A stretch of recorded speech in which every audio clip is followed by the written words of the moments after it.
In a quaint village nestled among rolling hills, there lived a young man named Haruto.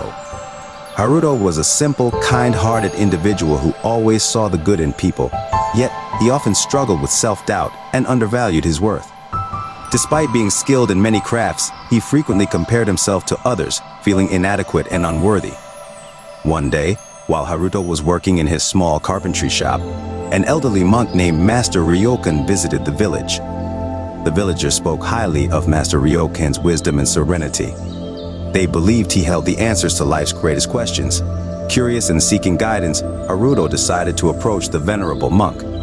Master Ryokan was sitting under a cherry blossom tree, its delicate petals dancing in the gentle breeze.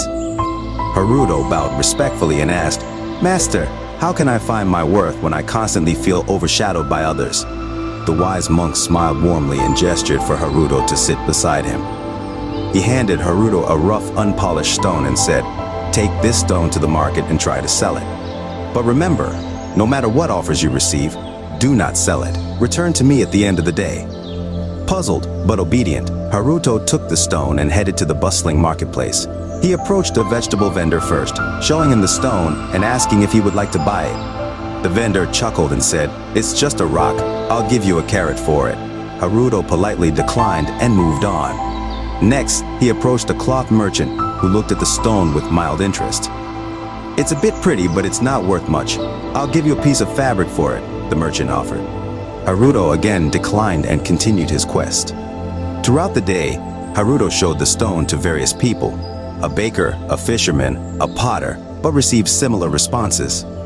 Some offered food, others small trinkets, but none saw the true value of the stone.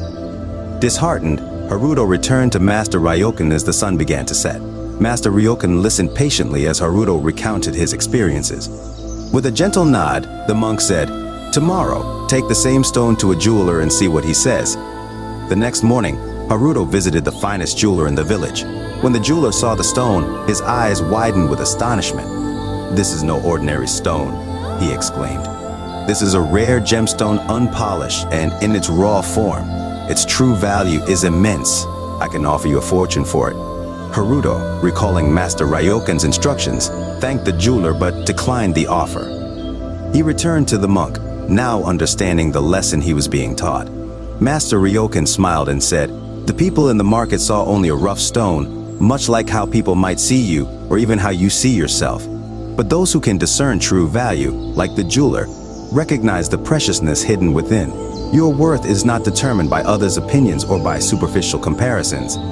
It is intrinsic and unique, just like the gemstone. Recognize and cherish your own worth, and do not let doubt cloud your perception." Haruto bowed deeply, gratitude filling his heart. He realized that he had been measuring his worth based on others' superficial judgments, much like the people in the marketplace. From that day forward, Haruto embraced his talents and uniqueness, no longer allowing self-doubt to overshadow his self-worth. As the years passed, Haruto's confidence grew.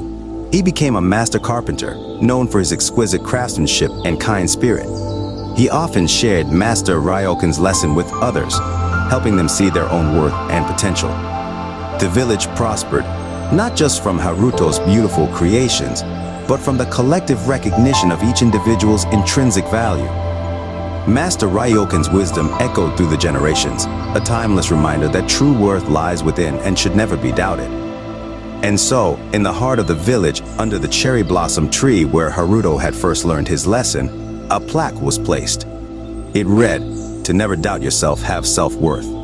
The villagers took these words to heart, teaching them to their children and ensuring that the lesson of the gemstone was never forgotten. In this way, the village thrived, each person shining brightly, knowing that their worth was as precious as the rarest of gemstones.